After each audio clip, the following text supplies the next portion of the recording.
अस्सलामुअलैकुम everyone, I hope you all are fine and fresh by the grace of almighty Allah. तो आज के इस वीडियो में हम एलसीएम एंड एचसीएफ एक साथ फाइंड आउट करना सीखेंगे 28, 35 एंड 63 का by prime factorisation method.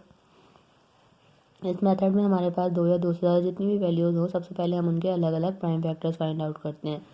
Prime factors किस तरह फाइंड आउट करते हैं? किसी भी वैल्यू के उसे हमें कम्प्लीटली डिवाइड करना होता है जब तक कि हमारे पास 1 ना आ जाए। और डिवाइड हमें किससे करना होता है? हमें डिवाइड करना होता है प्राइम नंबर से। ठीक है, प्राइम नंबर्स कौन से नंबर्स होते हैं? वो नंबर जो सिर्फ और सिर्फ दो ही टेबल्स में आते हैं प्राइम नंबर्स कहलाते हैं, जैसे कि 2, 3, 5, 7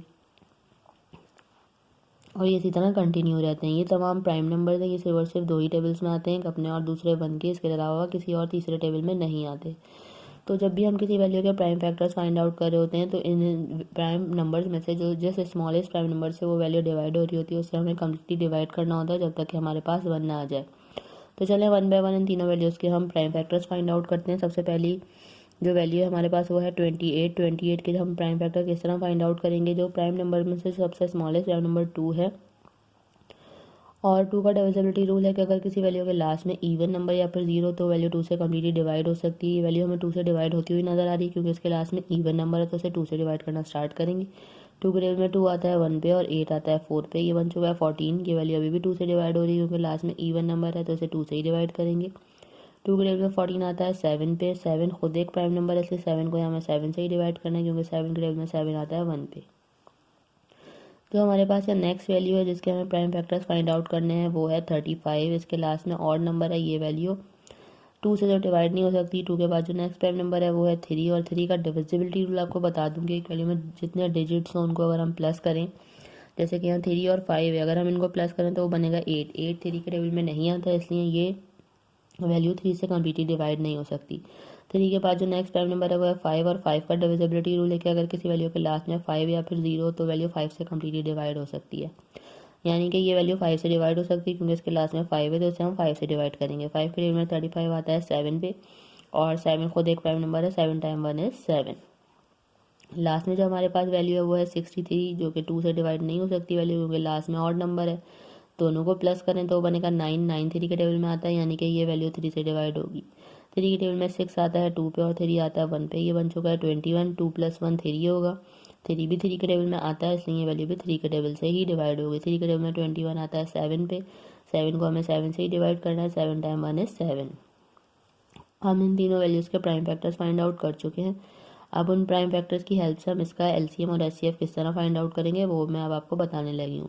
सबसे पहले हम प्राइम फैक्टर्स लिखेंगे 28 के, जो कि हैं 2 × 2 × 7। फिर हम लिखेंगे 35 के प्राइम फैक्टर्स, जो कि हमारे पास आए हैं 5 × 7। लास्ट में हमारे पास 63 है जिसके प्राइम फैक्टर्स हैं 3 × 3 × 7। अब चाहिए हमें कॉमन फैक्टर्स। ऐसे फैक्टर्स चाहिए जो कि तीनों में मौजूद हो, जिनका हमें पेयर बनता हुआ नज़र आ रहा है। तो वो सिर्फ और सिर्फ यहाँ एक ये 7 ही है जो कि तीनों में मौजूद है। पेयर बन के बाहर आ गया, इसे हमने एक बार लिख लिया।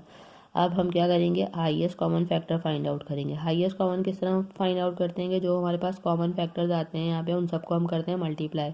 लेकिन यहाँ हमारे पास एक ही कॉमन फैक्टर है, इसलिए यही हमारा हाईएस्ट कॉमन फैक्टर भी है। अब हम फाइंड आउट करेंगे एलसीएम। एलसीएम के लिए हम क्या करेंगे? सबसे पहले तो हम लिखेंगे हाईएस्ट कॉमन फैक्टर, जो कि हमारे पास आया है 7। अब हम क्या करेंगे? अब हम देखेंगे कि ऐसे कौन से यहाँ पे पेयर्स हैं जिनका दो में भी पेयर बन रहा हो। तो यहाँ पे अब और कोई हमें पेयर बनता हुआ नज़र नहीं आ रहा, तो फिर हम क्या करेंगे? तमाम जो हमारे पास रिमेनिंग फैक्टर्स हैं उनको हम एज इट इज़ कॉपी कर लेंगे, जो कि हैं 2 × 2 × 5 × 3 एंड × 3। अब इन सबको हम कर लेंगे मल्टीप्लाई, तो हमें पता चल जाएगा लीस्ट कॉमन मल्टीपल 28, 35 एंड 63 का। तो चलो इनको मल्टीप्लाई करते हैं। 7 टाइम 2 इज़ 14, 14 टाइम 2 इज़ 28। 28 को मल्टीप्लाई करना है हमें यहाँ 5 से, वो हम रफक में कर लेते हैं। 28 को जब हम 5 से मल्टीप्लाई करेंगे, 5 टाइम 8 इज़ 40 का 0, 4 कैरी। 5 टाइम 2 इज़ 10 + 1 14 हो जाएगा। 14 को मल्टीप्लाई करना है, 140 को मल्टीप्लाई करना है वो हमें 3 से। 3 टाइम 0 इज़ 0, 3 टाइम 4 इज़ 12 का 2, 1 carry. 3 time 1 is 3, 3 time 1 is 3 + 1 4, 420 हो गया। और इसे लास्ट में मल्टीप्लाई करना है एक बार 3 से, तो चलें इनसे मल्टीप्लाई करते हैं। 3 time 0 is 0, 3 time 2 is 6 and 3 time 4 is 12। Means हमारे पास यहाँ लीस्ट कॉमन मल्टीपल आ चुका है इन तीनों वैल्यूज़ का, जो कि है 1260। देखा आपने कितनी जल्दी बाय प्राइम फैक्टराइजेशन मेथड को फॉलो करते हुए हमने HCF और LCM फाइंड आउट कर लिया है। आई होप कि वीडियो आपको अच्छे से समझ आई है। अगर ये वीडियो आपको पसंद आई तो उसे लाइक और शेयर ज़रूर करें और मेरे चैनल को भी सब्सक्राइब करें। इंशाल्लाह बहुत जल्द मिलती हूँ आप सबकी नेक्स्ट वीडियो में। अपना बहुत ख्याल रखिएगा। अल्लाह हाफिज़।